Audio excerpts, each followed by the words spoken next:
আমার মাথার মধ্যে না একটা প্রশ্ন ঘুরছে।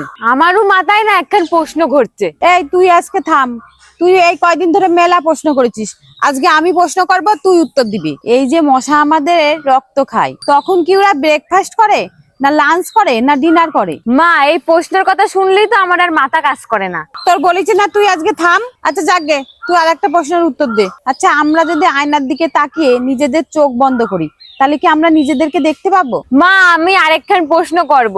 তোর আগেই প্রশ্ন করতে বারণ করেছিলাম, তুই নাক বাড়ায় সিঁদুর নিতে আসিছিস। তুই যদি উত্তর না পারিস তোর চাদরটা কিন্তু ফেলে দেবো নে। মা, আমি দেখতে পারি। তুই চোখ বন্ধ করে কেমন করে দেখিস? মা, আমি মানেই সে আর সে মানেই আমি। আমার চোখ বন্ধ থাকলেও তার চোখ খোলা থাকে। সেইটা আবার কিডা? তোমার জামাই। মা, তোমার প্রশ্ন করা দেখে আমার একখান প্রশ্ন মনে পড়ে গেল। আচ্ছা কর, কি প্রশ্ন করবি কর। মা, মাছ কি মতে? মাছে আবার কোনোদিন মতে? না, মুতলি সমুদ্রের জল তো নুনটা হয় কিসের জন্য? আজকে ভাবলাম আমি দুনিয়ার প্রশ্ন আমি তোরে করব, এতে আবার উল্টো, আবার তুই আমার প্রশ্ন করা শুরু করে দিয়েছিস। আমার মাথায় আর একখান প্রশ্ন ঘোরাফেরা করছে।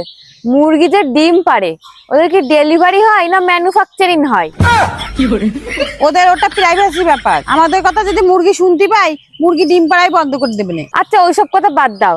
এই যে চোর যে পুলিশের গাড়ি চুরি করে, তাহলে পুলিশ কি 100-তেই ফোন দেবে? পুলিশ কনে ফোন দেবেন তা আমি জানি না, কিন্তু পাগলা গাড়িতে ফোন দিয়ে আমার জন্য একটা সিট বুক করা লাগবে না। এই 2 দিন ধরে তুই আমার যে প্রশ্ন করা করেছিস, আমি ভাবলাম যে তোর একটু প্রশ্ন করে তোকে আমি পাগল বানাবো, আমি আবার উল্টা পাগল হয়ে যাচ্ছি।